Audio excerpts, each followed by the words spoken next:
I had a company, sold it, and went to work for General Motors, working on autonomous vehicle pipelines, data pipelines, and started to realize all the tools that ESPN and Fox had, these industries didn't have. Every type of file in terms of an image, video, audio, even documents, and relevant to this show, 3D geometry and point cloud. And just be able to talk in the same terms with your clients, with customers, with other companies, and breaking it down where a piece of digital media, a file, is something you've captured of an observable. The idea of digital twins is really interesting, and having come from the drone world, I mean, it's part of the problem. It's, okay, you've captured all this data, you geo-referenced it, what do you do with it? Don't rely on the folder structure and the file naming as your only form of organization. Structured data, you think of databases, you think of spreadsheets, rows and columns, and unstructured data, in the way we look at it, is really everything else. Really what we're trying to do is enable a new ecosystem between all the companies here that are acquiring data or need to organize data and then build value on that data.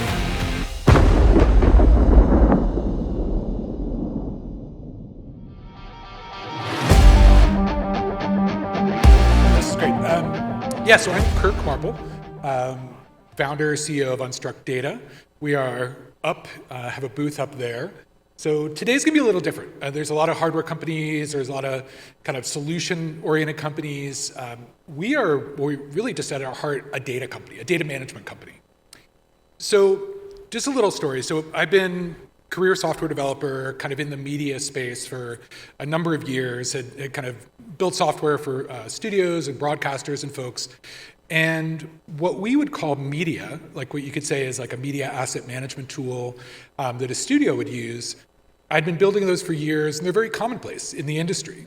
And I'd had a company, sold it, and went to work for General Motors, working on autonomous vehicle pipelines, data pipelines, and started to realize all the tools that like ESPN and Fox had, these industries didn't have.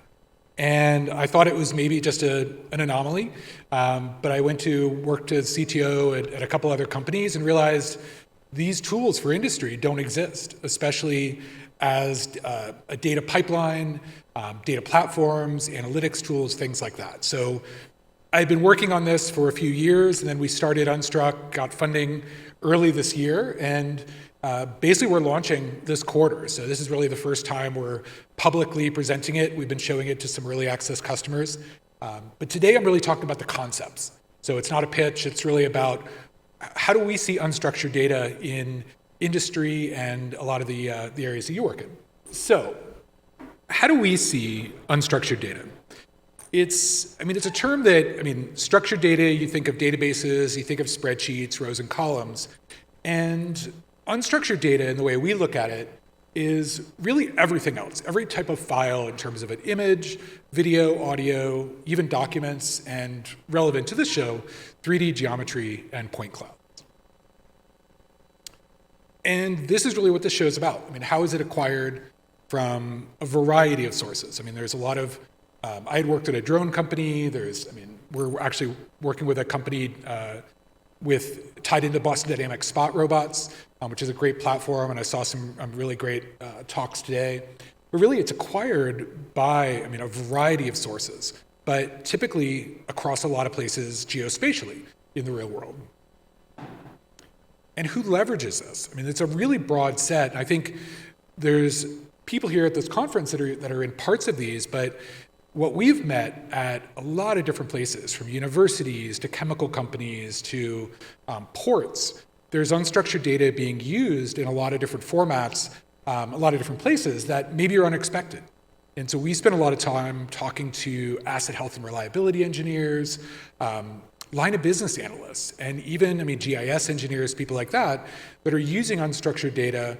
And it's not just images, it's, CAD drawings, it's documents, it's audio files, even vibration recordings and audio. And the line of business user as a data analyst really doesn't have good tooling for a lot of this today. So this is really what we're trying to do, is provide a tool set that all of you that are acquiring data and have tools to capture the data, you just dump your data into our platform and get value from it, as simple as that. So as I said, we've talked to a lot of these kind of customers. It's across the board. The amount of data being acquired and where it's being acquired is only growing. And it's surprising that, people that may have just been capturing images 3-4 years ago are now talking about, hey, I have LIDAR on my iPhone. Can you handle a point cloud? Can I reference that against a CAD drawing or an audio file or something like that? So we're starting to see the variety of unstructured data get more broad, as well as the types of environments that it's being used. So here's an example. Chemical company, they are essentially looking for alerting when there's problems. And it's not just imaging, but it's actually thermal imaging comes up. And what they want to do is, it's a human resource problem in a lot of ways to analyze that data where the volumes of data are increasing, the number of humans typically aren't. And so what they need is a way that they can simply analyze their data and generate alerts. And so we've kind of looked at this as kind of the Google alert problem. You can do this, very simply with a Google alert or an email rule. What about from all of this type of data? I need simple business workflows to trigger on all the data that's being acquired. And very relevant to, a lot of the talks I've heard here, the idea of digital twins is really interesting. And having come from the drone world, it's part of the problem. It's, okay, you've captured all this data, you've geo-referenced it, what do you do with it? And how do you then affect business processes from it? I've seen that, it's still, in a lot of ways, an unsolved problem, or it's solved in very vertical, kind of constrained environments. And here's something, I actually heard a couple of these things are being addressed by some companies here, but a lot of these are the main problems where the volumes are increasing. They're capturing more data, more types of data, but it becomes out of date very quickly. We have worked with a large energy company who was scanning the undersea floor of their oil pipelines. And they literally said, they're drowning in data because they're capturing it so quickly. The boats are going out, dropping these rovers down, and they're losing track of their data because they're just literally just throwing it onto Amazon S3 with no organization other than maybe a date-stamped folder. And they can't go and search it by like a geofence. They can't search it by time necessarily. And so as the volumes are increasing, they're kind of getting, drowned by themselves, by all that data. One of the other things, this is something I've been really interested for the last 4 or 5 years, is the semantic relationships between the things you're looking at in the real world, the way you acquire it through like devices, and then kind of the observations of, oh, I see, a crack in a pipe, or I see a water leak. And this is where, machine learning, computer vision, all these techniques are starting to be used more and more. But it becomes hard to represent that knowledge in the business environment. And so that's something we're trying to address. And then, the last one on the left is the lack of correlation to non-imagery. The idea of BIM, I guess, is something I've heard here a lot. I think that's starting to move down that road. The idea of tying your business database and your business processes into the imagery that you're capturing is a really good thing. We've seen, obviously, our customers have problems with that. And then just, it's hard to search. There is no iPhoto for drone imagery or for point clouds. And it's really hard to analyze this data. A lot of the companies that are building the hardware also have software platforms for this, but a generalized data warehouse that you may have, now there's Snowflake, there's Azure has one, Amazon has one. For normal business data warehouses, there isn't an analogous unstructured data warehouse, and that's what we're trying to tackle. So let me just quickly go over, this is kind of the way we look at the world, is you have to acquire the data somehow. That's drone, mobile phone, GoPro camera, any kind of, hoist cameras, things like that. And ingestion typically is going either to cloud storage, Dropbox, a lot of times just local drives, but it kind of stops there. I mean, a lot of companies that we've talked to kind of end just at the file. You put it in a file, like a folder, and it's on an S3 bucket, and it kind of dies. And so what we're trying to do is organize that properly, enrich it, and relate it to other parts of the business, and then make it kind of visualized. I mean, be able to explore that data in a way that it adds more value. And so this is a platform we've been working on. We're calling it an unstructured data warehouse that can take data from any place it is. I mean, cloud storage, Dropbox, bring it across, build a knowledge graph from this data automatically, literally with just connecting up the data and doing nothing else more with it. And then there's a lot of people building computer vision and machine learning algorithms that are very specific to the data sets. And we want to enable that because we believe that it's a limit. You have to have the data to build the good algorithms. And so we want to work with a lot of partners that are building those great ways to extract value from your data. And so this is really what we're trying to do is enable a new ecosystem between all the companies here that are acquiring data or need to organize data and then build value on that data.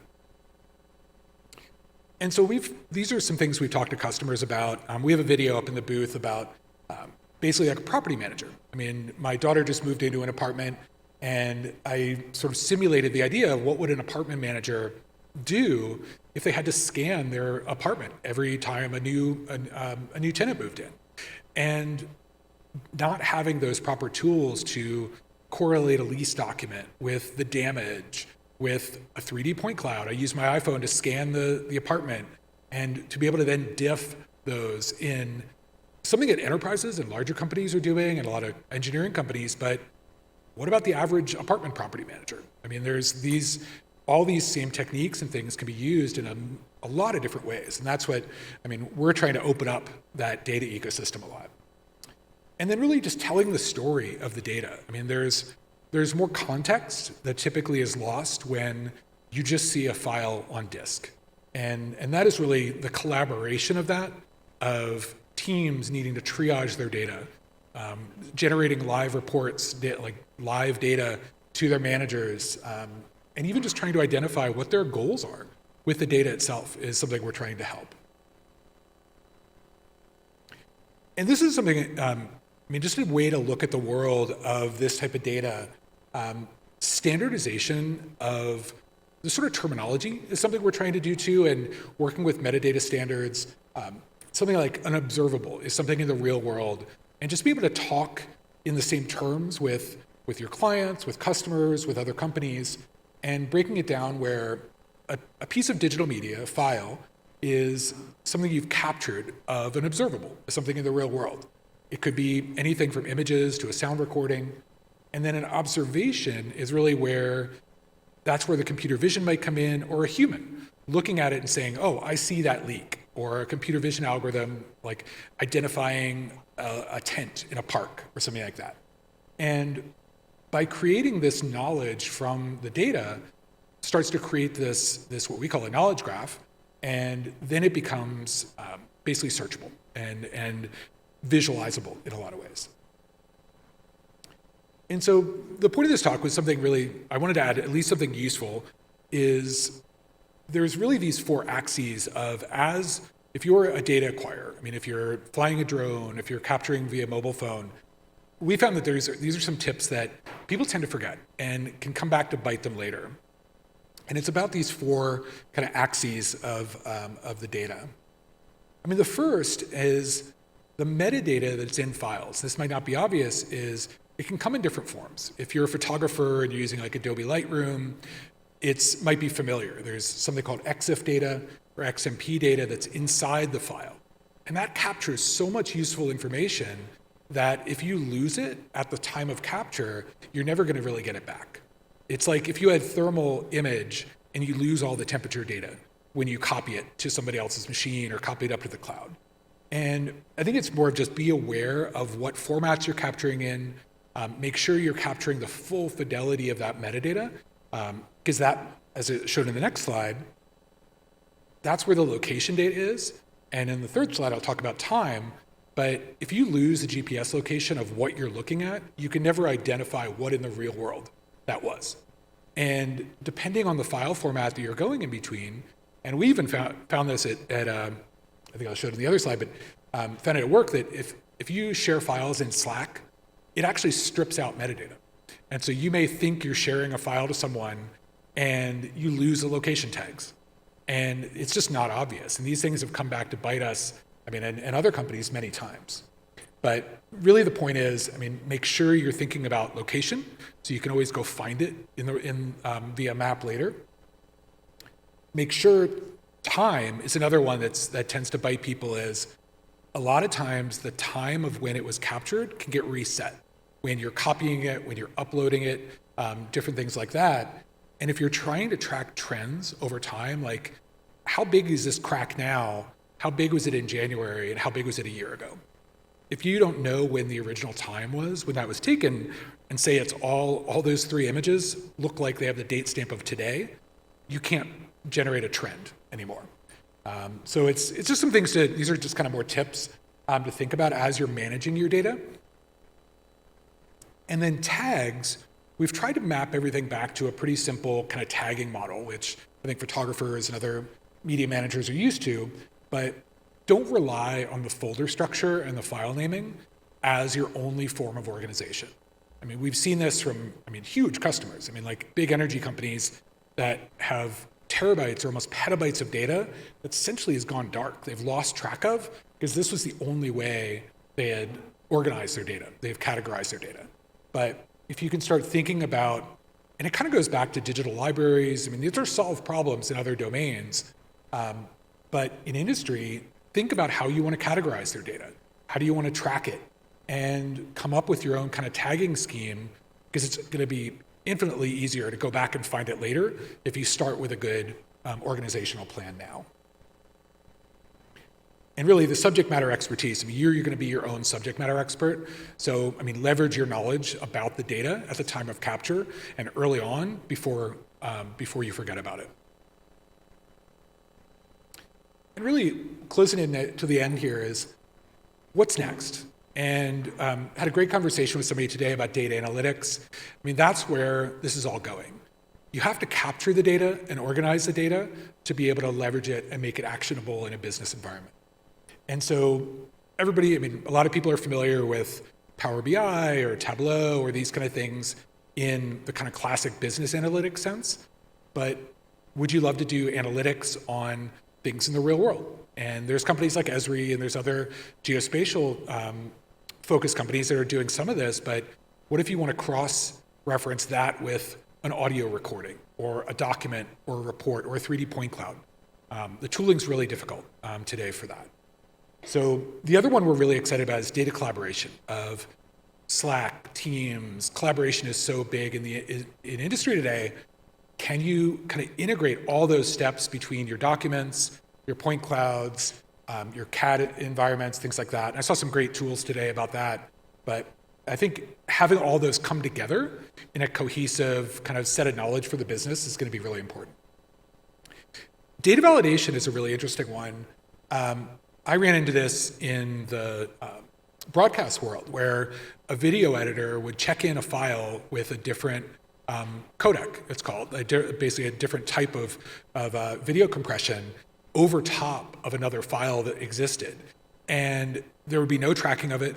It would have the same file name, and they wouldn't realize that some episode of some show just became super low quality because someone accidentally checked it over top of it. But you could have a system that is scanning all that data regularly and making sure that the data quality is being kept. And we're actually looking at some things like you've checked in a point cloud that has, 50 million points in it, and someone checks in another one with the same file name that has 1,000 points. And we could flag that. And so we're trying to save that data quality and protect those kind of things automatically. Deduplication is another big one. It's so easy to, you have files on S3, you have files on Dropbox, be able to find those duplicates and automatically delete them or collapse them can save, that's a cost saver right there. And then finally is integration. What if you want to get a Slack notification when someone has just flown a drone over a specific geo-fenced area? Just being able to automatically do that and subscribe to those kind of things is a huge time saver, as well as connecting to other systems. So all of these kind of parameters exist in what we call the structured data world, the kind of classic database world. But we may build some of these or all of these, but we want to enable an ecosystem of companies that kind of think about this for the types of data that all you are working with. And that's really what we're trying to focus on and kind of build up a consortium of companies that are kind of thinking in this space. So, final thoughts? Yep, data quality is key. Volumes are always going to be a problem. The more you can think about data quality up front, and there are metadata standards to help this out and to help standardize a lot of this to make it more easily searchable later. And that's it, yeah. Thank you.